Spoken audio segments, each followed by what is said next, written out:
नमस्कार मित्रों, कैसे हैं आप सब। मैं उम्मीद करता हूँ स्वस्थ होंगे, मस्त होंगे, अपनी तैयारी में व्यस्त होंगे।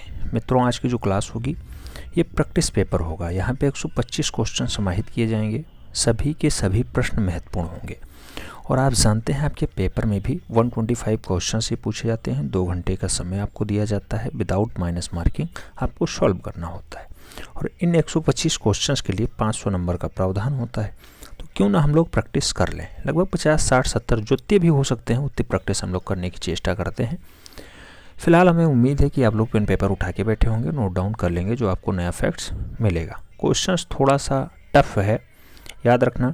ट्रेंड ग्रेजुएट टीचर के लिए जो है थोड़ा सा टफ क्वेश्चंस है। TGT अगर बनता है तो इससे टफ क्वेश्चंस नहीं बनेगा, याद रखना।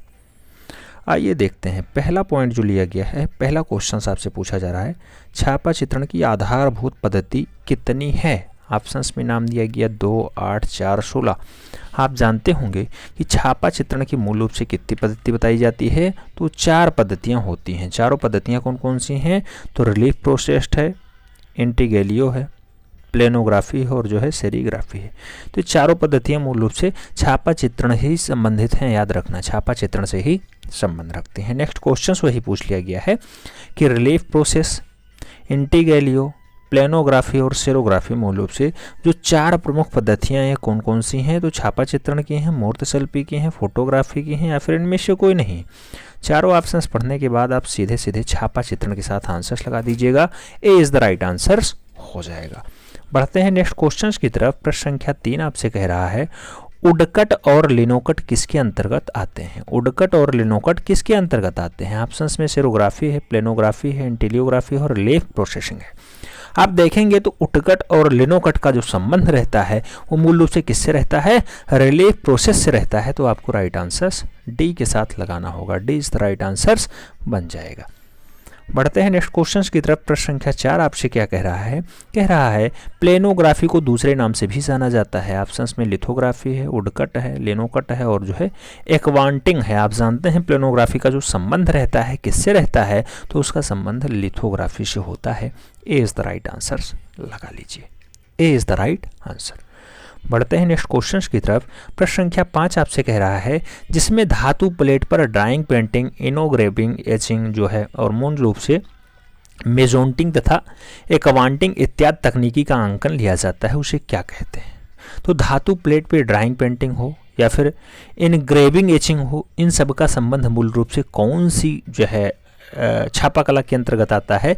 रिलीफ प्रोसेसिंग के अंतर्गत आएगा कि सेरीग्राफी के अंतर्गत आएगा कि प्लेनोग्राफी के अंतर्गत आएगा या फिर इंटीलियोग्राफी के अंतर्गत आएगा। तो धातु प्लेटों पे जो है ड्राइंग का काम जो होता है उसे इंटीलियोग्राफी के अंतर्गत रखा जाता है। तो आपको डी के साथ आंसर्स लगाना होगा। D is the right answers बनेगा। इंटीलियो के अंतर्गत आएगा, D is the right answers बन जाएगा। बढ़ते हैं नेक्स्ट क्वेश्चंस की तरफ। प्रश्न संख्या 6 आपसे कह रहा है, स्पेन में गोया के आविष्कारक कौन है। गोया के आविष्कारक कौन है, इनग्रेविंग का, एक्वांटिंग का, एचिंग का या फिर लिनोकट का। अगर स्पेन में गोया ने आविष्कार क्या किया, तो स्पेन में मूल रूप से गोया ने क्या, तो एक्वांटिंग का आविष्कार किया है। मूल रूप से आपको राइट आंसर्स एक्वांटिंग लगाना होगा। C is the right answers बनेगा। C is the right answer. Question से इंपॉर्टेंट है इसलिए जो है आपको करते हुए चलना है। कुछ एक्स्ट्रा पॉइंट्स मिले तो उन्हें नोट डाउन करते हुए चलना है। प्रश्न संख्या 7 की बात होगी। तैयारी का यही मुख्य मकसद होता है कि आपको जो नया डाटा दिखाई दे उसे नोट डाउन कर लीजिए। प्रश्न संख्या 7 में कह रहा है, कोलकाता में कार्यरत किन 2 फ्रेंच कलाकारों द्वारा भारत में प्लेनोग्राफी प्रारंभ की गई। तो फ्रेंच के कलाकार हैं, भारत में प्लेनोग्राफी जो है स्टार्ट कर देते हैं। नाम क्या होगा, पिकासो और ब्राक, गोया और टर्नर, शिंजा और रेम्ब्रा या फिर एम बेलनास और एम द सिनोविक। राइट आंसर्स किसके साथ जाएगा, तो फ्रेंच कलाकार होते हैं, 2 कलाकार हैं प्लेनोग्राफी भारत में स्टार्ट करते हैं। उनका नाम होता है एम बेलनोस और एम द साल्वेनिक। राइट आंसर्स डी के साथ आपको लगाना होगा, एम बेलनोस और एम द साल्वेनिक। D is the right answers बनेगा। प्रैक्टिस पेपर हम लोग देख रहे हैं। इस प्रैक्टिस पेपर में भी कितने क्वेश्चंस हैं आप जानते हैं, 125 क्वेश्चंस हैं। प्रश्न संख्या 8 आपसे कह रहा है यूरोपीय शासकों ने लिथोग्राफी का प्रयोग नक्शे और चार्ट की छपाई के लिए किया, किस सन में? ऑप्शंस में 1820 का है, 1815 का है, 1825 का है या फिर 1900 का है।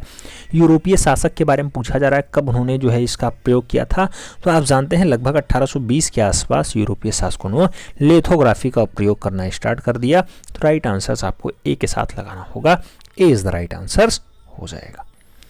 बढ़ते हैं नेक्स्ट क्वेश्चन की तरफ। प्रश्न संख्या 9 आपसे कह रहा है, क्या कह रहा है? एशियाटिक लिथोग्राफी प्रेस कोलकाता में लगाई गई 1884 ईस्वी में, 1950 ईस्वी में, 1920 ईस्वी में या फिर 1825 ईस्वी में। एशियाटिक लिथोग्राफी प्रेस जो कोलकाता में एस्टेब्लिश होगी उसका संबंध होगा 1884 से। आप जानते हैं 1881 के आसपास मूल रूप से किसका जन्म होता है जोड़ासांको में? 1881 के आसपास किसका जन्म हो जाएगा? तो आप जानते हैं 1881 के आसपास जो जन्म होगा वो किसका होगा? 81 के आसपास, 61 के आसपास तो सीधे सीधे बाबा जी का जन्म होता है, जिन्हें हम लोग रविन्द्रनाथ टैगोर के नाम से जानते हैं। आप जानते होंगे कि 7 मई का लगभग वो दिन होता है ना, 7 मई 1861। हाँ, तो जोड़ासांको बंगाल में मूल रूप से रविंद्र बाबा का जन्म होता है। देवेंद्रनाथ के सबसे छोटे पुत्र होते हैं रविन्द्रनाथ। और 1884 के आसपास एशियाटिक लिथोग्राफी प्रेस की स्थापना हो जाती है, 1884 ईस्वी के आसपास। कोलकाता की बात हो रही है, राइट आंसर से के साथ लगाइएगा। बढ़ चलिए नेक्स्ट क्वेश्चन की तरफ। प्रश्न संख्या 10 आपसे कह रहा है अमेरिका से सेरीग्राफी का प्रचलन प्रारंभ हुआ किस सन में? 1930 में, अच्छा 1935 दिया गया है, 1894 दिया गया, 1940 दिया गया, 1930 दिया गया। अमेरिका में जो सेरोग्राफी का प्रचलन होता है 1930 से 1940 के आसपास होता है, तो राइट आंसर डी के साथ लगाइएगा। 30 से 40 स्टार्टिंग वर्ष ही लिया जाता है, तो इसलिए राइट आंसर डी लगा लीजिए, 1930 लगा लीजिए। 30 से 40 के मध्य मूल रूप से प्रचलित होता है। बढ़ते हैं नेक्स्ट क्वेश्चन की तरफ। प्रश्न संख्या 11 आपसे क्या कह रहा है? 11 नंबर क्वेश्चन आपसे कह रहा है भारत में वह प्रथम व्यक्ति कौन था जिसने सेरोग्राफी पद्धति अपनाया? ऑप्शंस में परमजीत सिंह का नाम है, अमिताभ दास का नाम है, दत्तात्रेय आप्टे का नाम है और केजी सुब्रमण्यम का नाम है। तो भारत में प्रथम व्यक्ति है जिसने सेरोग्राफी मूल रूप से अपनाया, एडॉप्ट किया, मूल रूप से उसका नाम होता KG Subramaniam. KG Subramaniam, D के साथ आंसर लगाना पड़ेगा, D is the right answer बनेगा। बढ़ते हैं नेक्स्ट क्वेश्चन की तरफ। प्रश्न संख्या 12 आपसे क्या कह रहा है? आपसे प्रश्न 12 जो है डिमांड कर रहा है कि छापे खाने की मशीन द्वारा चित्र को छापने की विधि क्या कहलाती है? ऑप्शंस में ओलियोग्राफ है, लिनोकट है, एचिंग है, उडकट है। अगर छापा खाना की मशीन से छाप दिया जाए डाटा तो उसे हम लोग ओलियोग्राफी के नाम से जानेंगे। ए इज द राइट आंसर बनेगा, याद रखना। आगे बढ़ते हैं। प्रश्न संख्या 13 आपसे पूछा जा रहा है सोमनाथ होर दिल्ली पॉलिटेक्निक में प्राध्यापक बनकर के किस सन में आते हैं? 1950 में, 1957 में, 1958 में या फिर 1951 में। सोमनाथ होर की बात हो रही है, दिल्ली पॉलिटेक्निक में इन्होंने काम किया है। कब? तो मूल रूप से इनका संबंध किस सन का रहा है? तो आप देखेंगे 1958 1958 ईस्वी के आसपास ये आते हैं, तो राइट आंसर बी के साथ बनेगा, 1958 इज द राइट आंसर। बढ़ते हैं नेक्स्ट क्वेश्चंस की तरफ। प्रश्न संख्या 14 आपसे कह रहा है 14 नंबर क्वेश्चंस में कह रहा है मुंबई में वाई के शुक्ल 1940 ईस्वी से ग्राफिक कलाओं में कार्य कर रहे थे, इनकी शिक्षा प्राप्त हुई है। तो वाई के शुक्ल मूल रूप से कहाँ से शिक्षित हुए हैं, कहाँ पढ़ के आए हैं? इटली से, जापान से, जर्मनी से, चीन से। राइट आंसर आप क्या लगाएंगे? चारों ऑप्शंस देखने के बाद जहाँ से मूल रूप से राहुल गांधी की माता जी का संबंध है वहीं से मूल रूप से ये भी पढ़ के आए हैं। राइट आंसर ए के साथ लगाइएगा, Italy is the right answer हो जाएगा। बढ़ते हैं नेक्स्ट क्वेश्चंस की तरफ। प्रश्न संख्या 15 आपके स्क्रीन पे है। 15 नंबर क्वेश्चंस क्या कह रहा है? इनग्रेविंग, एचिंग, एक्वांटिंग, मेजोंटिंग इत्यादि तकनीकी किससे संबंध रखती हैं? तो ये चारों तकनीकियां मूल रूप से किससे? रिलीफ प्रोसेस से संबंध रखती हैं, प्लेनोग्राफी प्रोसेस से संबंध रखती हैं, इंटेग्लियो प्रोसेस से संबंध रखती हैं या फिर सेरीग्राफी प्रोसेस से संबंध रखती हैं। तो इनग्रेटिंग, एचिंग, एक्वांटिंग, मेजोंटिंग की अगर बात करें तो इनका संबंध जो है इंटेग्लियो प्रोसेसिंग से रहता है। बी के साथ आंसर लगाना होगा, B is the right answer हो जाएगा। बढ़ते हैं नेक्स्ट क्वेश्चन की तरफ। प्रश्न संख्या 16 आपकी स्क्रीन पे आने वाला है। 16 नंबर क्वेश्चन कह रहा है अमेरिका में सेरीग्राफी प्रिंटिंग का विकास हुआ। सेरीग्राफी प्रिंटिंग का विकास किस सन में होता है? ऑप्शंस में नाम दिया गया है। 1930-40 के मध्य हुआ, 40-70 के मध्य हुआ, 60-65 के मध्य हुआ, 35-60 के मध्य हुआ।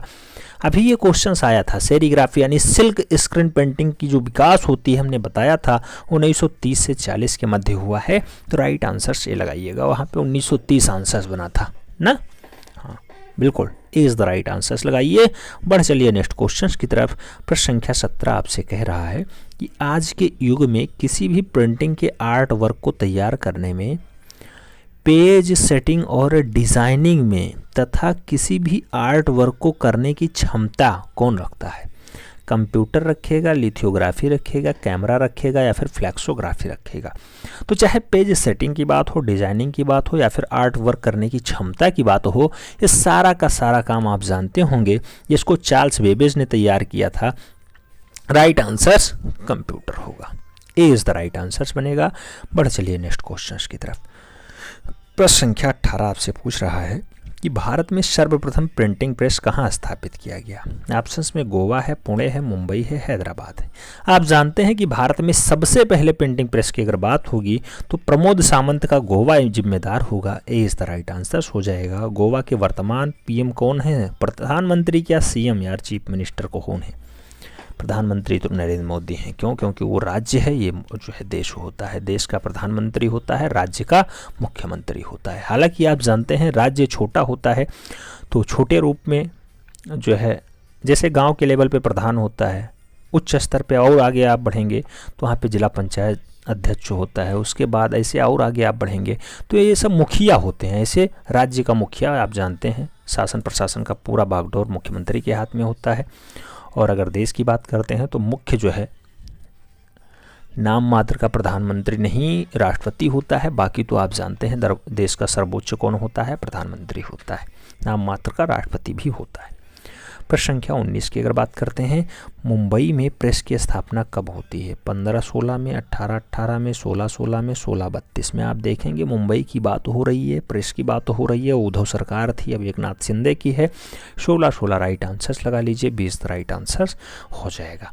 प्रश्न संख्या 20 की बात हो रही है। 20 नंबर क्वेश्चन आपसे कह रहा है प्रारंभ में छपाई के लिए किन मशीनों का प्रयोग होता था? धातु की, लकड़ी की, पत्थर की, हड्डी की। आप जानते हैं स्टार्टिंग काल में जो है लकड़ी पे छपाई होती थी, लकड़ी की मशीनें आती थी, उससे मोहर मार के काम चलता था। चीन में इसका डाटा सबसे पहले स्टार्ट होता है। तो सी के साथ आंसर्स लगा लीजिएगा। बढ़ चलते हैं नेक्स्ट क्वेश्चंस की तरफ। प्रश्न संख्या 21 की बात हो रही है। पूछ रहा है छपाई के बाद कागज को स्याही से अलग कर ट्रेडल मशीन का वह कौन सा भाग काम करता था? ऑप्शंस में है बेलन, फीडवार्ड, पावदान या फिर ग्रिपर्स। मूल रूप से छपाई के बाद कागज को स्याही से अलग कर ट्रेडल मशीन का वह कौन सा भाग जो है काम में आता था? तो कौन सा भाग काम में आता था जिसे हम लोग ग्रिपर्स के नाम से जानते हैं, वही मूल रूप से काम में आता था उसे हटाने के लिए। तो राइट आंसर ग्रिपर्स बनेगा, D is the right answer हो जाएगा। बढ़ते हैं नेक्स्ट क्वेश्चंस की तरफ।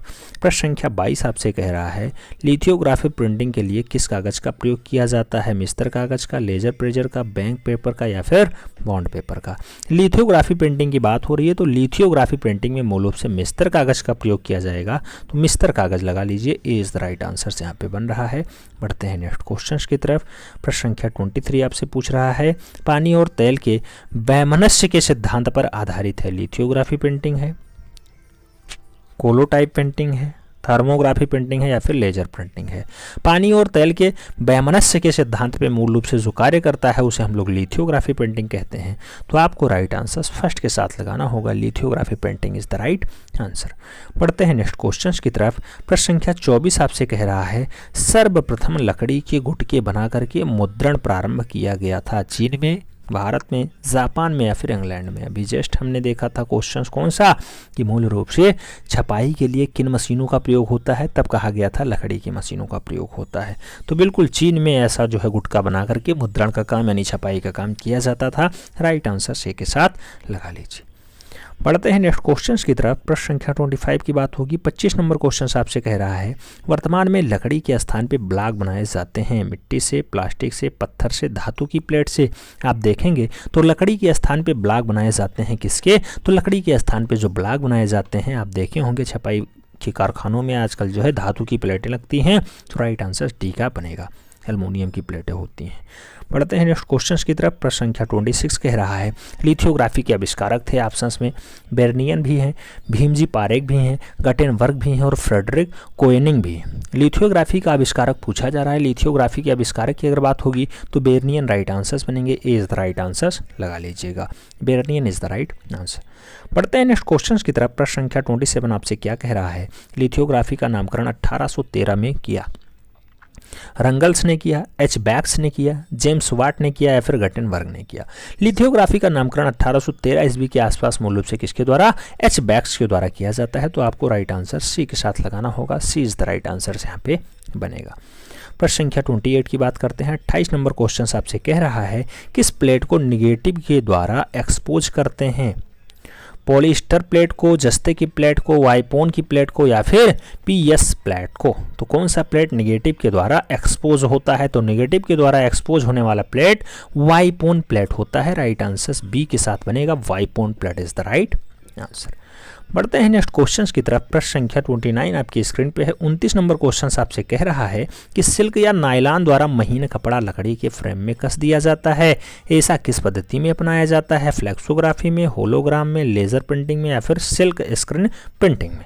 तो महीन कपड़ा लकड़ी के फ्रेम में कस दिया जाता है, ऐसा कारनामा कहाँ, तो सिल्क स्क्रीन प्रिंटिंग में किया जाता है, D is the right answer होगा, silk screen printing is the right answer. बढ़ते हैं नेक्स्ट क्वेश्चंस की तरफ। आप जानते हैं 125 क्वेश्चंस साथ में रहेंगे। 30 नंबर क्वेश्चंस पे आप पहुंच चुके हैं। पूछा जा रहा है स्टेनलेस के आधार पे किस प्रिंटिंग प्रोसेस का विकास हुआ है। ऑप्शंस में सिल्क स्क्रीन प्रिंटिंग का है, ऑफसेट प्रिंटिंग का है, लिथियोग्राफी का है, लेजर प्रिंटिंग का है। राइट आंसर्स क्या होगा, स्टेनलेस के आधार पे मूल रूप से किस प्रिंटिंग प्रोसेस का विकास होता है, तो आप जानते हैं सिल्क स्क्रीन प्रिंटिंग का विकास ऐसे हुआ है, तो राइट आंसर ए के साथ लगा लीजिएगा। स्टेसिल के आधार पे कौन सी प्रिंटिंग, तो सिल्क स्क्रीन प्रिंटिंग आती है, A is the right answer बनेगा। बढ़ चलिए नेक्स्ट क्वेश्चंस की तरफ। प्रश्न संख्या 31 आपकी स्क्रीन पे है। 31 नंबर क्वेश्चन आपसे कह रहा है सिलोफिन प्लास्टिक की थैली, दूध हुआ, कोल्ड ड्रिंक्स और पैकेट किए गए पाउच इत्यादि छापने के लिए किसका प्रयोग किया जाता है। तो चाहे वो प्लास्टिक की थैलियां छपाए, चाहे सेलोफिन छपवाए, चाहे वो दूध, कोल्ड ड्रिंक्स आदि डाटा छपवाए, मूल रूप से किसका प्रयोग होगा, फ्लेक्सोग्राफी का होगा, इंटेग्लियो का होगा, कैमरा का होगा या फिर लिथोग्राफी का होगा। तो आप जानते हैं कि इन सबको करने के लिए मूल रूप से फ्लेक्सोग्राफी का प्रयोग होता है, तो राइट आंसर आपको फ्लेक्सोग्राफी यानी ए इज द लगाना होगा, ए इज द राइट आंसर बन भी रहा है। आगे बढ़ते हैं। प्रश्न संख्या 32 की बात होगी। 32 में क्या कह रहा है, 32 में आपसे कह रहा है सजावटी कागज, सजावटी कागज छापना हो या फिर बिजनेस कार्ड छापना हो या फिर निमंत्रण कार्ड छापना हो या फिर विजिटिंग कार्ड जिसे कहा जाता है, ग्रीटिंग कार्ड छापना हो, आज छापने का प्रयोग कैसे होगा, तो थर्मोग्राफी में होगा, फ्लैक्सोग्राफी में होगा, लिथोग्राफी में होगा या फिर इंटेग्लियो में होगा। तो सजावट, कागज छापना, बिजनेस कार्ड छापना, इन सब में मूल रूप से किसका प्रयोग आप जानते हैं थर्मोग्राफी का होता है, तो राइट आंसर थर्मोग्राफी यानी ए इज द राइट आंसर लगाना होगा। बढ़ते हैं नेक्स्ट क्वेश्चंस की तरफ। प्रश्न संख्या 33 की बात होगी। 33 नंबर क्वेश्चंस कह रहा है निम्नलिखित में से कौन सा छपाई वाला कागज है। ऑप्शंस में है parchment paper, bond paper, loan paper या फिर लेजर पेपर। छपाई वाला कागज कौन सा है, आप चारों ऑप्शंस देखने के बाद पार्चमेंट पेपर पे राइट आंसर्स लगाना, ए इज द राइट आंसर्स बनेगा। छपाई वाला कागज पार्चमेंट पेपर होता है। अच्छा, एक क्वेश्चन अगला पूछा जाएगा, बहुत पतला और पानी को सोखने वाला कागज कौन सा होता है। ज़्यादातर लोग इसे प्रयोग करते हैं, आप जानते होंगे ओनियन पेपर कहा जाएगा, क्रीम वॉल पेपर कहा जाएगा, एंटिक पेपर कहा जाएगा या फिर टिश्यू पेपर कहा जाएगा। तो पानी को सोखने वाला कागज मूल रूप से टिश्यू पेपर कहलाता है, D is the right answer बन जाएगा, tissue paper is the right answer. बढ़ते हैं नेक्स्ट क्वेश्चंस की तरफ। प्रश्न संख्या 35 आपसे कह रहा है कौन सा कागज टंकड़ कार्य के लिए प्रयुक्त होता है। टंकड़ वाली मशीन में कौन सा कागज, पोस्टर पेपर होता है, टाइप पेपर होता है, आर्ट पेपर होता है या फिर मैपलिथो पेपर होता है। तो टंकड़ कार्य या टंकड़ वाली मशीन में मूल रूप से टाइपिंग पेपर का प्रयोग होता है। सी के साथ आंसर्स लगाइए। बढ़ चलिए नेक्स्ट क्वेश्चंस की तरफ। प्रश्न संख्या 36 आपसे कह रहा है कागज का आविष्कार किस देश में हुआ है। कागज का आविष्कार किस देश में? मिस्र में, भारत में, यूनान में, चीन में। चारों ऑप्शंस पढ़ने के बाद आप राइट आंसर्स क्या लगाएंगे? वांग पांग चुंग चुंग। राइट आंसर्स चीन लगाना होगा। D is the right answers बनेगा। बिल्कुल D is the right answer. बढ़ते हैं नेक्स्ट क्वेश्चंस की तरफ। प्रश्न संख्या 37 की बात होगी। 37 नंबर क्वेश्चन आपसे कह रहा है हिस्ट्री ऑफ वार नामक पुस्तक के लेखक कौन है। हिस्ट्री ऑफ वार नामक पुस्तक किसने लिखा है? ह्यूमेंस ने लिखा है, ओरिएंटो बुल्स ने लिखा है, चरस ने लिखा है या फिर नियार्कस ने लिखा है। तो हिस्ट्री ऑफ वार नामक पुस्तक को लिखने का काम किसका रहा है? हिस्ट्री ऑफ वार लिखने का काम ओस्ट्रियोबुलस का रहा है। राइट आंसर आपको सी के साथ लगाना होगा और ओस्ट्रियोबुलस इज द राइट आंसर, यानी C is the right answer. बढ़ते हैं नेक्स्ट क्वेश्चंस की तरफ। प्रश्न संख्या 38 आपसे कह रहा है क्या प्रीहिस्टोरिक पेंटिंग नामक पुस्तक के रचयिता कौन है। ऑप्शंस में प्रोफेसर जुनेर हैं, डीएच गार्डन हैं, पंचानन मित्र हैं और वांड्रिक हैं। आप जानते हैं प्रीहिस्टोरिक पेंटिंग के रचयिता कौन? तो प्रीहिस्टोरिक पेंटिंग को लिखने का काम वांड्रिक महोदय का रहा है। D is the right answers बन रहा है। प्रीहिस्टोरिक इंडिका नहीं, प्रीहिस्टोरिक पेंटिंग पूछा गया है तो वांड्रिक होंगे राइट आंसर्स। बढ़ चलते हैं नेक्स्ट क्वेश्चंस की तरफ। अगला क्वेश्चन आपसे प्रीहिस्टोरिक इंडिका ही पूछ लिया गया। प्रीहिस्टोरिक इंडिका पुस्तक किसकी है? डब्ल्यू एंडरसन की है, जुनेर की है, स्टुअर्ट पिगॉट की है, इनमें से कोई नहीं। आप जानते हैं प्रीहिस्टोरिक इंडिका पुस्तक किसकी होती है? प्रीहिस्टोरिक इंडिका पुस्तक स्टुअर्ट पिगॉट की होती है। स्टुअर्ट पिगॉट की होती है। आप जानते होंगे इंडियन स्कल्पचर पेंटिंग होती है, उसको लिखने का काम अर्नेस्ट बेनफील्ड हैब्ले का होता है। बढ़ते हैं नेक्स्ट क्वेश्चंस की तरफ। प्रश्न संख्या 40 आपसे क्या कह रहा है? देहाती बांस से बनाई गाड़ियां चित्रित हैं। तो देहाती बांस से बनाई गई गाड़ियां मूल रूप से कहाँ चित्रित? होशंगाबाद में है, मंदसौर में है, आदमगढ़ में है, मानिकपुर में है या फिर मानिकपुर। तो देहाती बांस की जो गाड़ियां बनाई जाती हैं ऐसा चित्र मूल रूप से मंदसौर में पाया जाता है, मध्य प्रदेश का हिस्सा होता है। सी के साथ आंसर्स लगाइए। बढ़ चलिए नेक्स्ट क्वेश्चंस की तरफ। 41 नंबर क्वेश्चन आपसे कह रहा है सर्वप्रथम मनुष्य का रासायनिक आविष्कार था। मृण मूर्ति बनाया, टेराकोटा बनाया, भांड बनाया या फिर हथियार बनाया। तो मनुष्य सबसे पहले रासायनिक आविष्कार में भांड का निर्माण करेगा। याद रखना राइट आंसर बी के साथ बनेगा। भांड इज द राइट आंसर। बढ़ते हैं नेक्स्ट क्वेश्चंस की तरफ। नेक्स्ट क्वेश्चंस आपसे कह रहा है वास्तु निर्माण की कला का विकास किल कला में हुआ है। मध्य पाषाण काल में हुआ, पूर्व पाषाण काल में हुआ, उत्तर पाषाण काल में हुआ या फिर आधुनिक काल में हुआ। तो वस्तु निर्माण की कला का विकास जो माना जाता है मूल रूप से कहाँ से माना जाता है? उत्तर पाषाण काल से माना जाता है। राइट आंसर आपको बी के साथ लगाना होगा। B is the right answer बनेगा। बढ़ते हैं नेक्स्ट क्वेश्चंस की तरफ। प्रश्न संख्या 43 की बात होगी। पूछ लिया गया गृह निर्माण की कला का उदय किस काल में हुआ है। गृह निर्माण यानी घर निकेतन का कार्य कहाँ हुआ है? पूर्व पाषाण काल में हुआ, कांस्य काल में हुआ, मध्य पाषाण काल में हुआ, उत्तर पाषाण काल में हुआ। तो गृह निर्माण यानी घर बनाने का काम मूल रूप से कहाँ पे दिखाई देता है? उत्तर पाषाण काल की अच्छी विशेषता मानी जाती है गृह निर्माण की कला। D is the right answers लगाइए। बढ़ चलिए नेक्स्ट क्वेश्चंस की तरफ। प्रश्न संख्या 44 आपसे कह रहा है उत्तर पाषाण काल में मानव अपने घरों का निर्माण किया। चूना पत्थर से किया, ईंटों से किया, मिट्टी से किया या फिर घास फूस और मिट्टी से किया। तो उत्तर पाषाण काल में जो घर निर्माण का कार्य होगा आप जानते हैं मानव घास फूस और मिट्टी का प्रयोग करके बनाएगा। तो right answers D is the right answers बनेगा। D is the right answer. बढ़ते हैं नेक्स्ट क्वेश्चंस की तरफ। प्रश्न संख्या 45 की बात होगी। 45 नंबर क्वेश्चंस कह रहा है मानव ने सर्वप्रथम किस धातु का प्रयोग किया? कांसा का, पीतल का, तांबा का, लोहा का।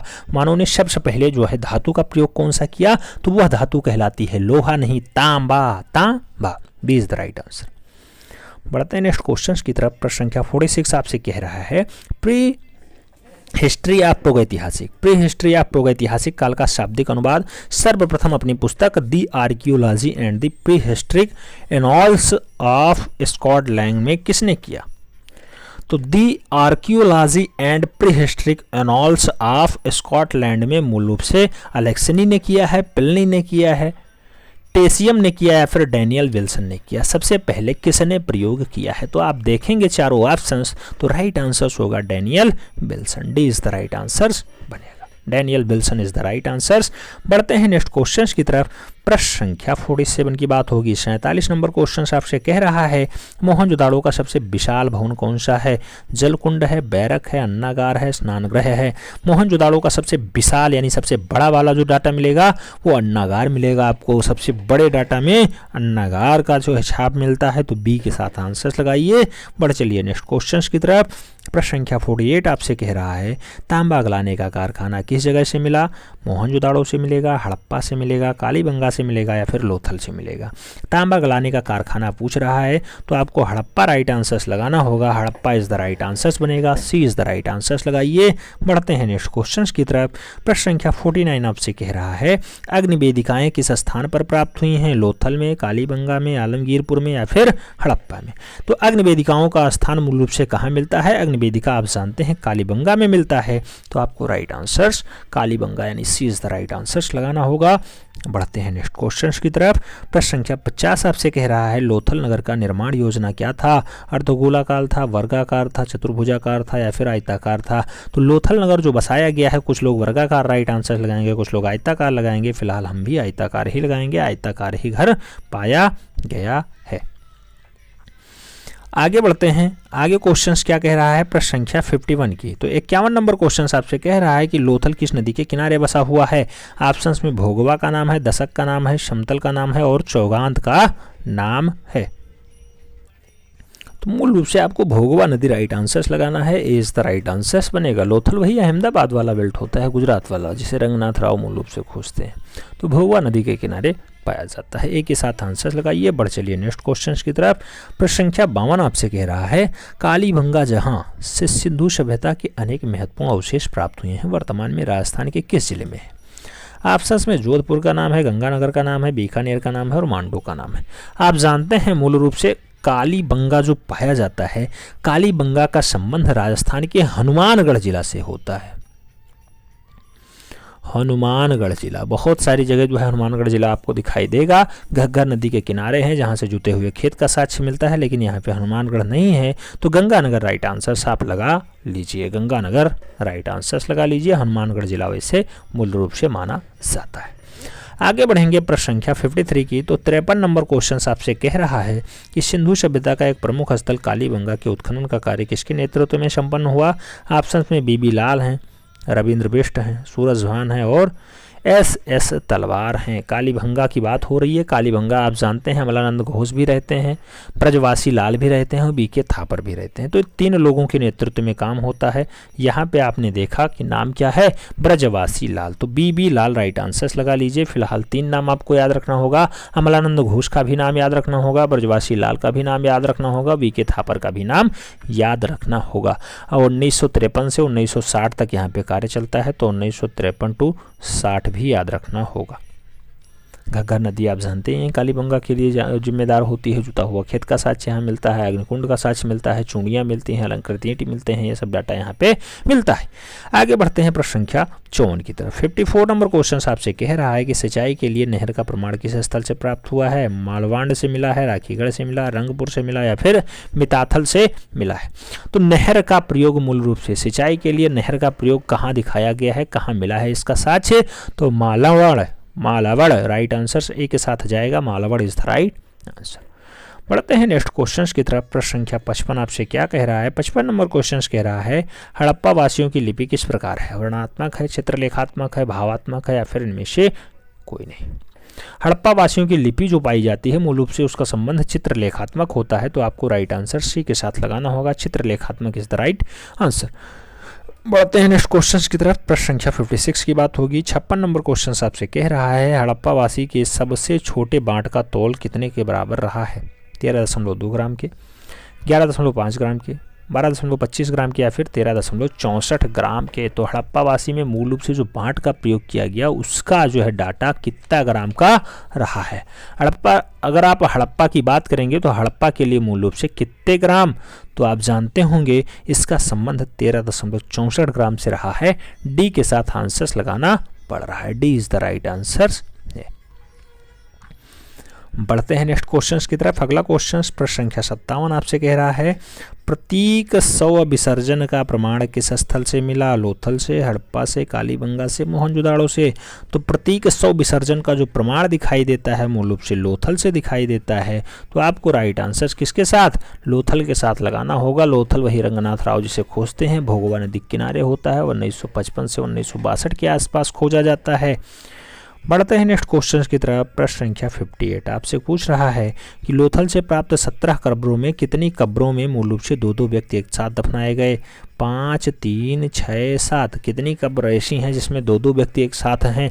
तो आप देखेंगे कि 17 कब्र टोटल लोथल में पाई जाती हैं, जिनमें 3 कब्र ऐसी हैं जिसमें मूल रूप से 2-2 व्यक्ति एक साथ दफनाए गए हैं। इतना डीप हमें नहीं लगता कि पूछेगा, लेकिन हो सकता पूछ ले, इसलिए आपको याद रखना है। सी के साथ आंसर लगाइए। बढ़िए नेक्स्ट क्वेश्चन की तरफ। प्रश्न संख्या 59 आपसे कह रहा है सिंधुवासी किस आभूषण का प्रयोग नहीं करते थे? ऑप्शंस में करधनी है, भुजबंद है, पायजेब है, निस्क है, लेकिन यहाँ पे निस्क राइट आंसर बनेगा। इसका प्रयोग ये लोग नहीं किए हैं। तो निस्क का प्रयोग सिंधुवासी के लोग नहीं करते थे, यानी इंडस वैली सिविलाइजेशन के लोग नहीं करते थे। बढ़ते हैं नेक्स्ट क्वेश्चंस की तरफ। प्रश्न संख्या 60 आपसे पूछ रहा है कि ताम्रपाषाण संस्कृति को कहा जाता है? जोरवे संस्कृति, आहाड़ संस्कृति, कायस्थ संस्कृति, झोकर संस्कृति। ताम्रपाषाण संस्कृति का जो उपनाम होता है उसे मूल रूप से किस नाम से आप पुकारेंगे? तो जोरवे संस्कृति के नाम से उसे पुकारेंगे। ए के साथ आंसर लगा लीजिएगा। ए इज द राइट आंसर बनेगा। बढ़ते हैं नेक्स्ट क्वेश्चन की तरफ। प्रश्न संख्या 61 की बात हो रही है। पूछा गया निम्नलिखित में से किस वस्तु से लोहे की ढलाई कर सकते हैं? लोहे की ढलाई का संकेत कहाँ से मिला है? धातुमल से मिला, कीले से मिला, भाला से मिला या फिर चाकू से मिला? तो किस वस्तु से लोहे की ढलाई कर सकते हैं ऐसा संकेत मिला है? तो मूल रूप से ऐसा धातुमल से ही मिलता है। आप जानते हैं धातुमल के द्वारा आप लोहे की ढलाई कर सकते हैं। ए के साथ आंसर बनेगा। ए इज द राइट आंसर। बढ़ते हैं नेक्स्ट क्वेश्चन की तरफ। प्रश्न संख्या 62 की बात हो रही है। 62 नंबर क्वेश्चन आपसे कह रहा है भीषण अग्निकांड के प्रमाण सिंधु सभ्यता के किस स्थल से मिले हैं? अग्निकांड का प्रमाण तगड़ा वाला जो है अग्निकुंड नहीं कह रहा है, अग्निकांड मूल रूप से जहाँ पे जल गया था, कुछ डाटा जो है नुकसान हो गया था, क्षतिपूर्ति हो गया था, ऐसा साक्ष्य कहाँ मिला है? रोजदी से मिला है, कालीबंगा से मिला है, मालवाड़ से मिला या फिर लोथल से मिला? तो अग्निकांड के प्रमाण मूल रूप से कहाँ दिखाए गए हैं? तो रोजदी दिखाए गए हैं। राइट आंसर आपको रोजदी राइट आंसर लगाइएगा। ए इज द राइट आंसर हो जाएगा। बढ़ते हैं नेक्स्ट क्वेश्चन की तरफ। प्रश्न संख्या 63 आपसे कह रहा है मछली पकड़ने की कांटे किस धातु से निर्मित हैं? पत्थर से, ताम्र से, पीतल से, लोहे से? तो मछली पकड़ने के जो कांटे होते हैं वो तांबे के होते हैं। राइट आंसर सी के साथ लगाइएगा। ताम्र इज द राइट आंसर। बढ़ते हैं नेक्स्ट क्वेश्चन की तरफ। प्रश्न संख्या 64 आपसे कह रहा है R37 नामक कब्रिस्तान किस स्थल से पाया गया? लोथल से, हड़प्पा से, मोहनजोदड़ो से या फिर कालीबंगा से? तो R37 नामक मूल रूप से कब्रिस्तान कहाँ से मिला है? आप जानते हैं हड़प्पा से मिला है। सी के साथ आंसर लगा लीजिए। सी इज द राइट आंसर। बढ़ते हैं नेक्स्ट क्वेश्चन की तरफ। प्रश्न संख्या 65 आपसे कह रहा है निम्नलिखित में से किस संस्कृति को सोढ़ी संस्कृति नाम दिया गया? ऑप्शंस में हड़प्पा संस्कृति है, हड़प्पा पूर्वी संस्कृति है, हड़प्पेतर संस्कृति है या फिर झोकर संस्कृति है?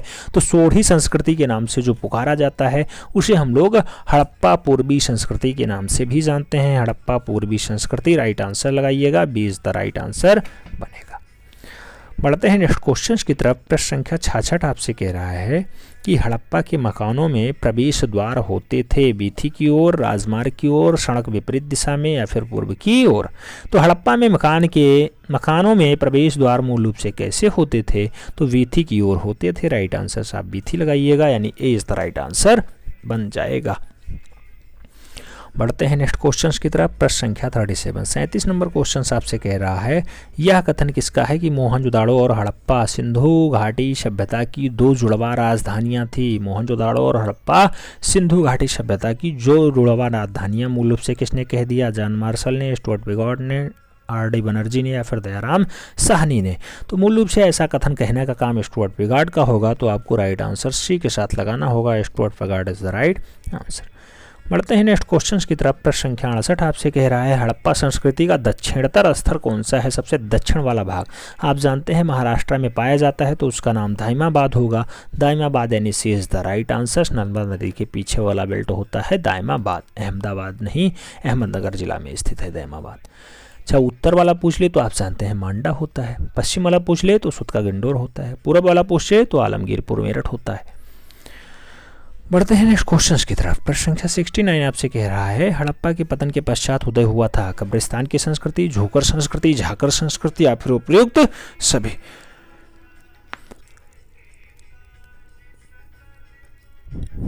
तो हड़प्पा के पतन के पश्चात मूल रूप से सभी संस्कृतियां एक साथ आती हैं। राइट आंसर आप डी के साथ लगा लीजिएगा, D is the right answer बन जा रहा है। बढ़ते हैं नेक्स्ट क्वेश्चंस की तरफ। प्रश्न संख्या 70 आपसे कह रहा है कि सिंधुवासी अपने खेत की सिंचाई करते थे नहर से, कुआं से, नलकूप से, नदी से। आप जानते हैं सिंधु घाटी के लोग नदियों से अपना प्रयोग करते थे खेती किसानी। तो राइट आंसर आपको डी के साथ लगाना होगा। बढ़ते हैं नेक्स्ट क्वेश्चंस की तरफ। प्रश्न संख्या 71 आपसे कह रहा है सिंधुवासी की गलियों की चौड़ाई कितनी थी? 6 feet, 3 feet, 5 feet, 4 feet. Sindhu घाटी में जो गली पाई जाती थी गलियों की चौड़ाई जो है 3 फीट बताई जाती है। तो सी के साथ आंसर लगाइएगा, 3 feet is the right answer. बढ़ते हैं नेक्स्ट क्वेश्चंस की तरफ। प्रश्न संख्या 72 72 नंबर क्वेश्चन आपसे कह रहा है दुसाला ओढ़े योगी की मूर्ति किस खुदाई से प्राप्त हुई है? ऑप्शंस में रामगढ़ का नाम है, मोहनजोदड़ो का नाम है, मिस्र का नाम है और मेसोपोटामिया का नाम है। तो दुसाला ओढ़े योगी की जो मूर्ति होती है मूल रूप से उसका संबंध किससे होता है? तो मृतकों का टीला मोहनजोदड़ो से होता है। सी के साथ आंसर लगाइएगा, सी इज द राइट आंसर हो जाएगा। जहाँ पे विशाल स्नानागार मिलता है, महाविद्यालय मिलते हैं, 16 मकानों का बैरक मिलता है, बहुत सारे डाटा मिलते हैं। वहीं से मूल रूप से दुसाला ओढ़े योगी की मूर्ति भी मिलती है। प्रश्न संख्या 73 की बात होगी। 73 नंबर क्वेश्चन आपसे कह रहा है हड़प्पा में मिट्टी के बर्तनों पर सामान्यतः किस रंग का प्रयोग हुआ था? ऑप्शंस में सफेद रंग है, लाल रंग है, काला रंग है, पीला रंग है। हड़प्पा में मिट्टी के बर्तनों पर सामान्यतः किस रंग का प्रयोग हुआ है? तो ज्यादातर रंग का जो प्रयोग हुआ उसे हम लोग किस नाम से जानेंगे? तो लाल रंग, जिसे हम लोग गेरुआ रंग के नाम से भी जानते हैं। सी के साथ आंसर बनाना पड़ेगा, लाल रंग इज द राइट आंसर। बढ़ते हैं नेक्स्ट क्वेश्चन की तरफ। प्रश्न संख्या 74 74 नंबर क्वेश्चन आपसे क्या कह रहा है? कह रहा है बहुजन हिताय बहुजन सुखाय की प्रवृत्ति से बौद्ध धर्म का प्रचार प्रसार देश विदेश में हुआ है। यह धर्म अल्प समय में क्यों लोकप्रिय हो गया? लोक भाषा को स्वीकार किया इसलिए, समानता को स्वीकार किया इसलिए, आदर्श नेतृत्व के लिए या फिर सार्वभौमी प्रेम के लिए? तो बहुजन हिताय बहुजन सुखाय की प्रवृत्ति से जो मूल रूप से धर्म चलता है जिसे हम लोग बौद्ध धर्म के नाम से जानते हैं वो लोकप्रिय होता है आदर्श नेतृत्व के चलते। राइट आंसर सी के साथ बन जाएगा। बढ़ते हैं नेक्स्ट क्वेश्चंस की तरफ। प्रश्न संख्या 75 आपसे कह रहा है भारत यात्रा में कौशाम्बी में चंदन से बनी हुई बुद्ध की मूर्ति किसको मिलती है? तो कौशाम्बी में चंदन से बनी हुई मूर्ति हुएनसांग को मिलेगी, वास्को डिगामा को मिलेगी, फाहियान को मिलेगी या फिर बुलफ को मिलेगी। चारों ऑप्शंस देखने के बाद आप राइट आंसर किसे लगाएंगे? तो भारत यात्रा में कौशाम्बी से चंदन की बनी बुद्ध की मूर्ति हुएनसांग को मिलेगी। राइट आंसर हुएनसांग लगाइएगा, ए इज द राइट आंसर बन जाएगा। बढ़ते हैं नेक्स्ट क्वेश्चन की तरफ। प्रश्न संख्या 76 कह रहा है शिव जी की मूर्ति नटराज के रूप में दक्षिण के मंदिरों में पाई जाती है। बंगाल में ऐसी ही मूर्ति को क्या नाम दिया जाता है? तो बंगाल में उसे त्रिमूर्ति कहेंगे, बोधिसत्व कहेंगे, शिवतांडव कहेंगे या फिर नेत्रेश्वर कहेंगे। आप जानते हैं कि बंगाल में ऐसी मूर्तियों को जो नटराज के रूप में रहती हैं उसे नेत्रेश्वर नाम दिया जाता है। तो सी के साथ आंसर बनेगा, नित्येश्वर इज द राइट आंसर। बढ़ते हैं नेक्स्ट क्वेश्चंस की तरफ। प्रश्न संख्या 77 आपसे कह रहा है क्या कह रहा है? बाल कला का सर्वप्रथम प्रयोग किससे किया या किसने किया? कोरा डेरांस्की ने किया, जेम्स सॉल्बी ने किया, डब्ल्यू वोल्गवा ने किया या फिर इनमें से कोई नहीं। तो बाल कला का सर्वप्रथम प्रयोग मूल रूप से किसके द्वारा? बाल कला का सर्वप्रथम प्रयोग जो है मूल रूप से कोरा डोल्की के द्वारा किया जाता है। ए के साथ आंसर लगाइए। बढ़ चलिए नेक्स्ट क्वेश्चन की तरफ। प्रश्न संख्या 78 नंबर क्वेश्चन कह रहा है कोरा डोल्की कहाँ के निवासी थे? ऑप्शन में है चीन, भारत, नेपाल, इटली। चारों ऑप्शन देखने के बाद आप राइट आंसर किसे लगाएंगे? Italy is the right answer बनेगा, D is the right answer हो जाएगा। बढ़ते हैं नेक्स्ट क्वेश्चन की तरफ। प्रश्न संख्या 79 आपसे कह रहा है बाल कला में कार्यात्मक प्रवृत्ति और सौंदर्य भावना को सर्वप्रथम 1897 ईस्वी में किस विद्वान ने स्वीकार किया? ऑप्शंस में नाम है सीजेक ने, तीसियन ने, हुक्साई ने या फिर गोहार्थ ने। तो बाल कला में क्रियात्मक प्रवृत्ति का और सौंदर्य भावना को सर्वप्रथम 1897 में किस विद्वान ने स्वीकार किया है? तो ऐसा मूल रूप से डाटा स्वीकार करने का काम सीजेक महोदय का रहा है। ए के साथ आंसर्स लगाइए। बढ़ते हैं नेक्स्ट क्वेश्चंस की तरफ। 80 नंबर क्वेश्चंस आपसे कह रहा है सीजेक कहाँ के थे? जापान के थे, ऑस्ट्रिया के थे, इंग्लैंड के थे या फिर वर्मा के थे? अगर सीजेक की आप बात करेंगे तो इनका संबंध ऑस्ट्रिया से होता है। राइट आंसर सी के साथ बनेगा, C is the right answer. बढ़ते हैं नेक्स्ट क्वेश्चंस की तरफ। प्रश्न संख्या 81 आपसे कह रहा है बच्चों को आगे बढ़ने दो, विकसित होने दो तथा परिपक्व होने दो। दो। यह उक्त कथन जो है मूल रूप से किस विद्वान ने कहा? तो बच्चा आगे बढ़े, विकसित हो और परिपक्व हो। बोयला ने कहा, सीजेक ने कहा, लिचवार्क ने कहा या फिर होगार्थ ने कहा। यह कथन किसका है? चारों ऑप्शंस देखने के बाद सीजेक के साथ आंसर्स लगाइएगा। सी इज द राइट आंसर्स हो जाएंगे। वही सीजेक जिन्हें आपने अभी देखा कि ऑस्ट्रिया के निवासी थे। अगला क्वेश्चन 82 नंबर क्वेश्चन आपसे कह रहा है स्टडीज ऑफ चाइल्डहुड के लेखक कौन थे? ऑप्शंस में स्टडीज ऑफ चाइल्डहुड के लिए आर्चर का नाम है, आनंद कोडेश कुमार स्वामी का नाम है, पर्सी ब्राउन का नाम है, जेम्स सल्की का नाम है। स्टडीज ऑफ चाइल्डहुड के लिए आप किसे जिम्मेदार मानते हैं? स्टडीज ऑफ चाइल्डहुड जेम्स सल्की की अच्छी रचना है। सली, जेम्स सली या जेम्स सल्की जैसा लिखा रहे, जेम्स सली यहाँ पे लिखा है तो डी के साथ आंसर्स लगाइएगा। जेम्स सली इज द राइट आंसर। पढ़ते हैं नेक्स्ट क्वेश्चन की तरफ। प्रश्न संख्या 83 की बात होगी। पूछा गया चाइल्ड आर्ट के लेखक कौन है? चाइल्ड आर्ट डब्ल्यू बोयला है, सीजेक है, कोराडोरोंकी है, फिर चिल वार्क है। चाइल्ड आर्ट की अगर बात करते हैं तो चाइल्ड आर्ट के लिए डब्ल्यू बोयला जिम्मेदार है। A is the right answer बनेगा, डब्ल्यू बोयला इज द राइट आंसर। बढ़ते हैं नेक्स्ट क्वेश्चन की तरफ। प्रश्न संख्या 84 नंबर क्वेश्चन आपसे क्या कह रहा है? बालक में दृश्यात्मक यथार्थ की प्रवृत्ति किस उम्र में दिखाई देती है? दृश्यात्मक यथार्थ कब? 9-10 वर्ष में, 22-23 वर्ष में, 15-16 वर्ष में, 20-22 वर्ष में। बालक में दृश्यात्मक यथार्थ की अगर बात होगी तो राइट आंसर होगा 9 और 10 वर्ष। तो राइट आंसर फर्स्ट के साथ लगाना पड़ेगा, लगभग 9-10 साल। ए इज द राइट आंसर हो जाएगा। बढ़ते हैं नेक्स्ट क्वेश्चंस की तरफ। प्रश्न संख्या 85 की बात होगी। 85 में क्या पूछा गया? पूछा गया बाल्यकाल में अभिव्यक्ति के लिए सहायक है। ऑप्शंस में बाह्य प्रेरणा है, सदृश्य प्रेरणा है, आंतरिक प्रेरणा है, इनमें से कोई नहीं है। बाल कला में अभिव्यक्ति के लिए सहायक कौन सा है? तो बाल कला में अभिव्यक्ति के लिए मूल रूप से आप जानते हैं आंतरिक प्रेरणा सहायक होता है। आंतरिक प्रेरणा अगर मिलेगी तो बहुत ज़्यादा हेल्पफुल रहेगा। बी के साथ आंसर्स लगाइए। बढ़ चलिए नेक्स्ट क्वेश्चन की तरफ। प्रश्न संख्या 86 की बात होगी। 86 में आपसे कह रहा है कि बाल कला को सच्ची अभिव्यक्ति किसने माना है? बाल कला को सच्ची अभिव्यक्ति के जयवानी ने माना, ईवी हेबले ने माना, या निरंजन राय ने माना, या फिर रामविलास शर्मा ने माना। तो बाल कला को सच्ची अभिव्यक्ति मानने का काम मूल रूप से के जसवानी का रहा है। के जसवानी यानी ए इज द राइट आंसर्स बन रहे हैं। बढ़ते हैं नेक्स्ट क्वेश्चंस की तरफ। हम लोग प्रैक्टिस पेपर सॉल्व कर रहे हैं और प्रैक्टिस पेपर में आप जानते हैं 125 क्वेश्चंस थे। बढ़ते हैं नेक्स्ट क्वेश्चंस की तरफ। 87 नंबर क्वेश्चन आपसे कह रहा है कि बालक की कला सुनिश्चित कलात्मक क्रिया के रूप में विकसित हुई है। लगभग 20 वर्ष में, लगभग 5 वर्ष में, लगभग 10 वर्ष में, लगभग 15 वर्ष में। तो बालक की कला सुनिश्चित कलात्मक क्रिया के रूप में कब विकसित हुई है? चारों ऑप्शंस पढ़ने के बाद लगभग 15 वर्ष लगाइएगा। D is the right answer हो जाएगा। D is the right answer. बढ़ते हैं नेक्स्ट क्वेश्चंस की तरफ। प्रश्न संख्या 88 आपसे क्या कह रहा है? कह रहा है बच्चों की कला नामक पुस्तक के लेखक कौन हैं? ऑप्शंस में हैं कोराडोरोंकी हैं, होगार्थ हैं, सीजेक हैं और जो है लिचवार्क है। बच्चों की कला नामक पुस्तक के लेखक मूल रूप से कौन माने जाते हैं? तो बच्चों की कला के लिए जो जिम्मेदार हैं उनका नाम है कोराडोरोंकी। कोराडोरोंकी इज द राइट आंसर बनेंगे। कोराडोरोंकी इज द राइट आंसर। बढ़ते हैं नेक्स्ट क्वेश्चंस की तरफ। प्रश्न संख्या 89 आपसे कह रहा है। 89 क्या कह रहा है? जनजातियों की परंपरा से जुड़ी कलाकृतियाँ कहलाती हैं।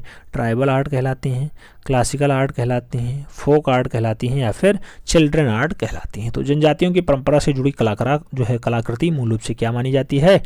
ट्राइबल आर्ट मानी जाती है। राइट आंसर आपको फर्स्ट के साथ लगाना होगा। ए इज द राइट आंसर हो जाएगा। ए इज द राइट आंसर।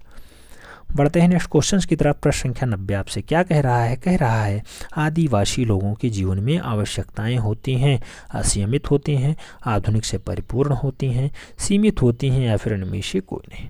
आदिवासी लोगों के जीवन में आवश्यकताएं कैसी होती हैं? तो आदिवासी लोगों के जीवन में असीमित नहीं सीमित आवश्यकताएं होती हैं। सीमित। B is the right answer लगाइएगा। बढ़ते हैं नेक्स्ट क्वेश्चंस की तरफ। प्रश्न संख्या 91 आपसे कह रहा है कि भील, मीणा, गसरिया इत्यादि जनजातियां किस प्रदेश की प्रमुख रूप से निवास करती हैं? उत्तर प्रदेश में, हरियाणा में, राजस्थान में, पंजाब में। अगर भील, मीणा और गसरिया की बात होगी या फिर गरासिया की बात होगी तो इनका संबंध अशोक गहलोत वाले राज्य से होगा, यानी राजस्थान से होगा। B is the right answers लगाइएगा। बढ़ चलिएगा नेक्स्ट क्वेश्चन की तरफ। प्रश्न संख्या 92 की बात होगी। 92 में कह रहा है बर्तन में नहीं मिट्टी के बर्तनों पर विभिन्न प्रकार की चित्रकारी के प्रमाण मिलते हैं। कहाँ से? भील जनजातियों से, टोंड जनजातियों से, संथाल जनजातियों से, या फिर नागा जनजातियों से। तो मिट्टी के बर्तनों पे बढ़िया से चित्रकारी के प्रमाण कहाँ दिखाए गए हैं? मूल रूप से टोंडा जनजाति में दिखाए गए हैं। टोंडा जनजाति माना जाता है कि वहाँ पे बढ़िया से दिखाया गया है टोंडा जनजाति। राइट आंसर क्या हो रहा है? टोंडा जनजाति इज द राइट आंसर बन रहा है। बढ़ते हैं नेक्स्ट क्वेश्चन की तरफ। प्रश्न संख्या 93 आपसे कह रहा है सिर का पहनावा तथा सींगों को चित्रित करने का प्रचलन किस जनजाति में रहा है। ऑप्शन में सोरा है, चिंचू है, मीणा है और जो है मांडिया है। तो सिर पर पहनावा तथा सींगों को चित्रित करने का प्रचलन मूल रूप से कौन सी जनजाति में हुआ है, तो वो जनजाति होती है क्या, मांडिया। D is the right answer. सिर पे पहनावा होता है, सींगों को चित्रित किया जाता है मांडिया जनजाति में। डी के साथ आंसर्स लगाइए। बढ़िए नेक्स्ट क्वेश्चंस की तरफ। प्रश्न संख्या 94 आपसे कह रहा है कुछ जनजातियों में कंघियाँ बनाने की प्रथा है। कंघियाँ किसका प्रतीक मानी जाती हैं, तो शोक का है, उत्सव का है, प्रेम का है, खतरे का है। तो कंघियाँ बनाने की प्रथा मूल रूप से किसमें है, आप जानते हैं प्रेम में मूल रूप से दर्शाया जाता है, तो प्रेम का प्रतीक माना जाता है। राइट आंसर बी के साथ लगाइएगा। B is the right answer. बढ़ते हैं नेक्स्ट क्वेश्चंस की तरफ। प्रश्न संख्या 95 आपसे कह रहा है कि व्याधि के कारण बनी आकृतियों को क्या कहा जाता है। ऑप्शंस में है ओका नोका कहेंगे, काम्बरे कहेंगे, मुखौटे कहेंगे या फिर ओका झोंका कहेंगे। तो व्याधि के कारण बनी आकृतियों को क्या कहा जाता है, व्याधि के कारण बनी आकृतियों को ओका नोका कहा जाता है। तो राइट आंसर ए के साथ लगाइएगा। ओका नोका इज द राइट आंसर, यानी ए इज द राइट आंसर। बढ़ते हैं नेक्स्ट क्वेश्चंस की तरफ। प्रश्न संख्या 96 की बात होगी। 96 नंबर क्वेश्चन आपसे कह रहा है कि डोली पर चित्रकारी व सजावट किस जनजातीय कला की जीता जागता उदाहरण के रूप में दर्शाया गया है। तो डोली पे चित्रकारी का सजावट मूल रूप से संथाल का है, थारू का है, नागा का है या फिर सोरा का है।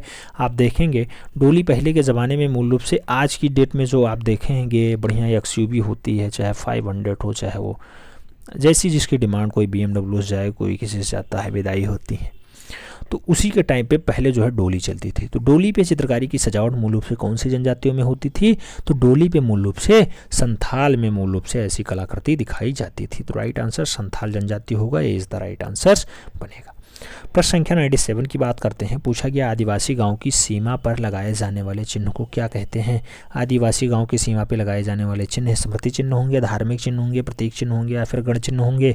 तो आप जानते हैं आदिवासी गांवों की सीमा पर लगाया गया चिन्ह गढ़ चिन्ह कहलाता है। राइट आंसर डी के साथ बनेगा। D is the right answer लगाइए। बढ़िए 98 नंबर क्वेश्चन की तरफ। 98 में क्या कहा गया, पूछा गया किस जनजाति के लोगों की चित्रकारी में यथार्थता की झलक दिखाई देती है। ऑप्शंस में नागा है, थारू है, भील है, मिंडा है। राइट आंसर क्या होगा, कौन सी जनजाति के लोगों में चित्रकारी के यथार्थता की झलक दिखाई देती है। यथार्थता की झलक कहाँ दिखाई देगी, तो नागा मूल रूप से जनजाति होती है, उसमें यथार्थता दिखाई देती है। ए के साथ बनेगा आंसर्स। बढ़िए नेक्स्ट क्वेश्चंस की तरफ। प्रश्न संख्या 99 आपसे पूछ रहा है कि औरंगजेब ने दक्षिण में जिन 2 राज्यों का विजय किया वह कौन था। ऑप्शंस में अहमदनगर और बीजापुर है, ऑप्शंस में बीदर बीजापुर है, ऑप्शंस में बीजापुर गोलकुंडा है और ऑप्शंस में गोलकुंडा और अहमदनगर है। लेकिन कहीं पे मूल रूप से बीदर का संबंध है या मूल रूप से अहमदनगर का नहीं संबंध है, उसका बीजापुर और जो है गोलकुंडा के साथ संबंध रखता है। तो राइट आंसर सी होगा। दक्षिण भारत का बीजापुर और गोलकुंडा औरंगजेब ने फतेह किया था। सी के साथ आंसर लगाइए। बढ़िए नेक्स्ट क्वेश्चन की तरफ। प्रश्न संख्या 100 आपसे कह रहा है सर्वाधिक हिंदू अधिकारियों की नियुक्ति करने वाला मुगल सम्राट था। ऑप्शंस में हुमायूं है, शाहजहां है, अकबर है, औरंगजेब है। सर्वाधिक हिंदू अधिकारियों की नियुक्ति करने वाला मुगल सम्राट कौन सा है। चारों ऑप्शंस पढ़ने के बाद आप भी कट्टर औरंगजेब को ही राइट आंसर लगाएंगे। D is the right answer हो जाएगा।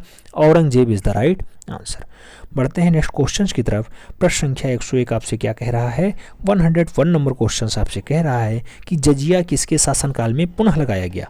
ऑप्शंस में अकबर का नाम है, जहांगीर का नाम है, औरंगजेब का नाम है और हुमायूं का नाम है। जजिया लगाने की अगर बात करते हैं तो जजिया दोबारा लगाया जाता है किसके द्वारा, औरंगजेब के द्वारा। तो राइट आंसर बी के साथ बनेगा। पढ़ते हैं नेक्स्ट क्वेश्चन की तरफ। प्रश्न संख्या 102 की बात होगी। पूछा गया चित्रकला की मुगल शैली का प्रारंभ किया था अकबर ने, जहांगीर ने, हुमायूं ने, शाहजहां ने। चित्रकला की मुगल शैली का प्रारंभ मूल रूप से किसके द्वारा होता है, तो मुगल शैली का जो प्रारंभ होगा वो अकबर के द्वारा होगा। तो आपको राइट आंसर अकबर लगाना होगा, यानी ए इज द राइट आंसर बनाना होगा।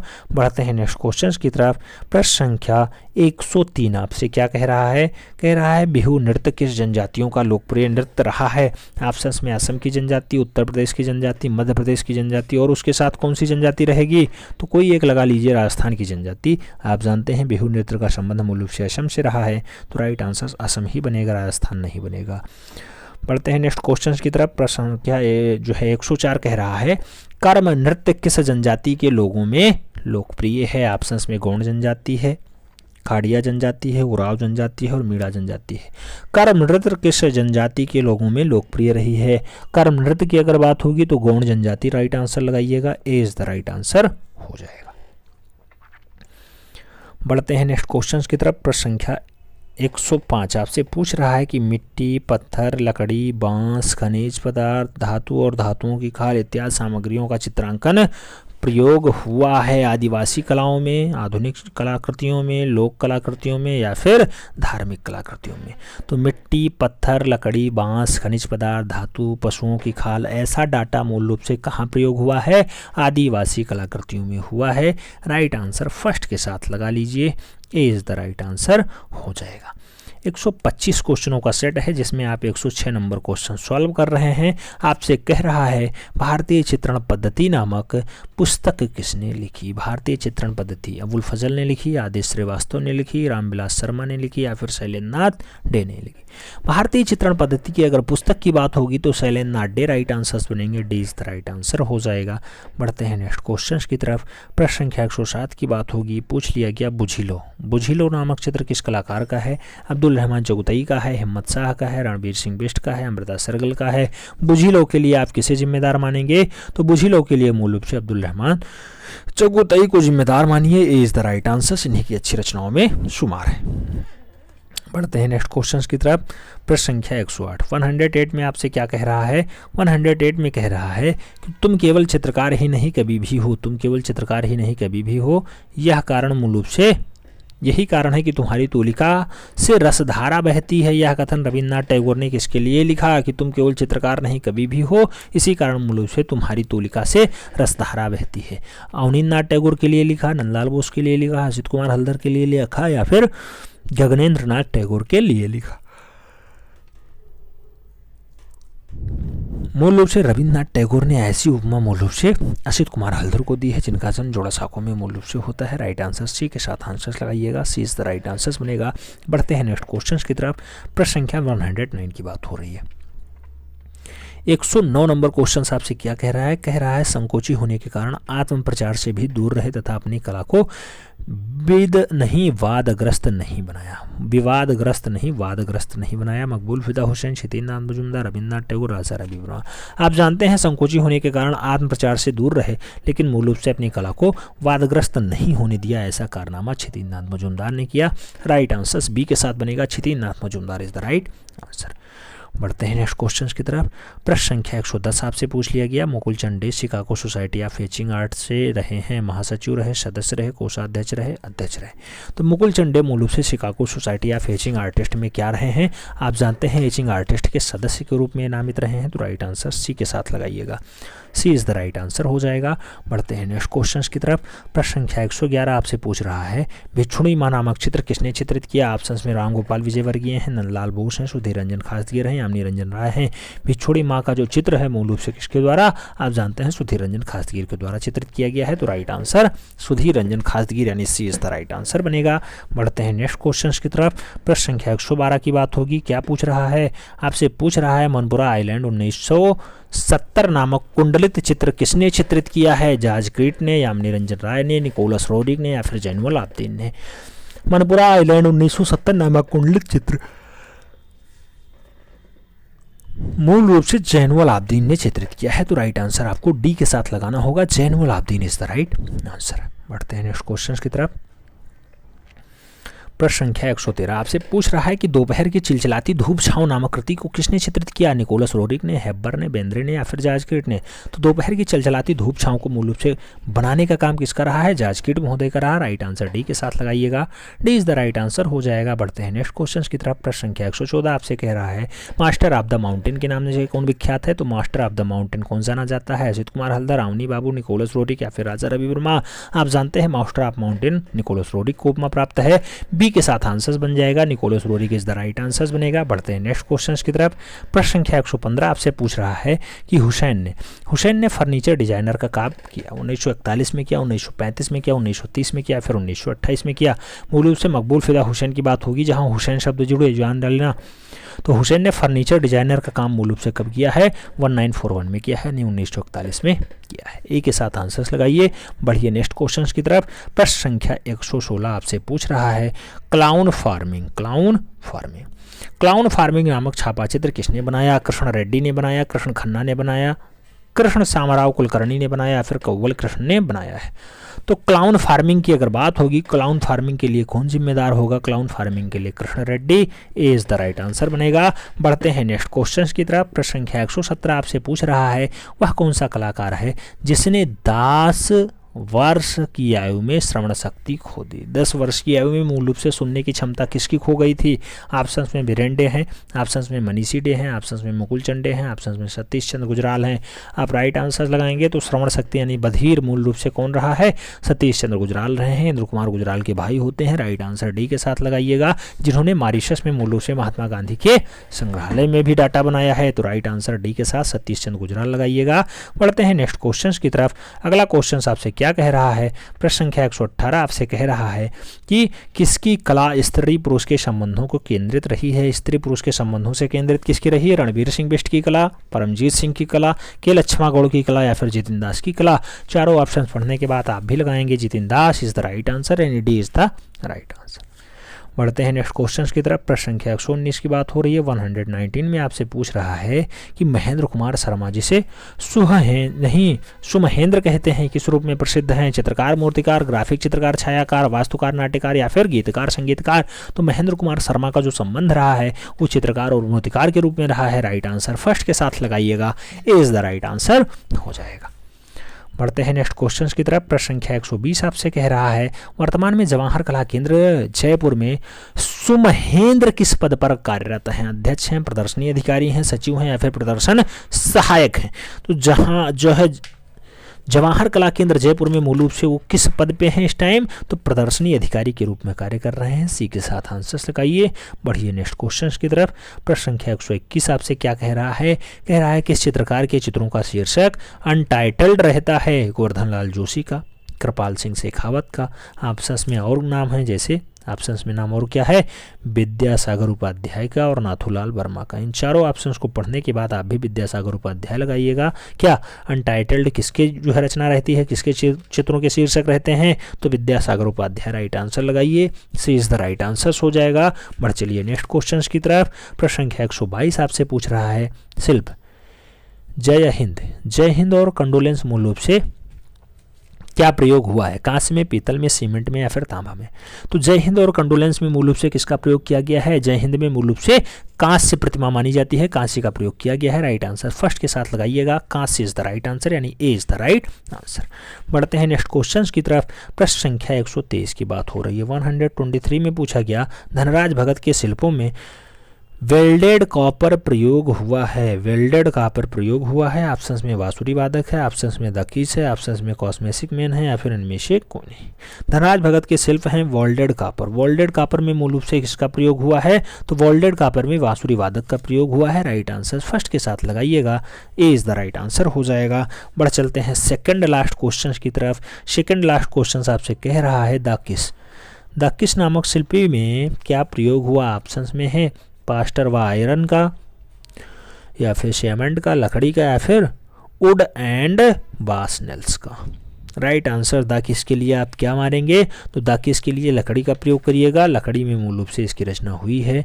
B is the right answer बन रहा है। अंतिम क्वेश्चन आपकी स्क्रीन पे है। 125 नंबर क्वेश्चन आपसे कह रहा है द किंग शिल्प प्रयोग हुआ है वुड एंड ब्रास नेल्स में, लकड़ी में, प्लास्टर आयरस में या फिर मूल रूप से सीमेंट में? द किंग के लिए का तो आप जानते हैं wood and brass nails. Wood होता है लकड़ी, लकड़ी और ब्रास नेल्स में मूल रूप से द किंग बनाया गया है। ए के साथ आंसर्स लगा लीजिए, ए इज द राइट आंसर हो जाएगा। ये प्रैक्टिस पेपर आपको कैसा लगा थोड़ा सा कमेंट के माध्यम से अपनी प्रतिक्रिया जरूर दीजिएगा। चैनल पे अगर नए हैं तो चैनल को सब्सक्राइब कर लें, बेल आइकन प्रेस कर लें जिससे कि नोटिफिकेशन आपको टाइम से मिले और आप चैनल का भरपूर लाभ टाइम से लेते रहें। मिलते हैं शुरू में, तब तक के लिए जय हिंद।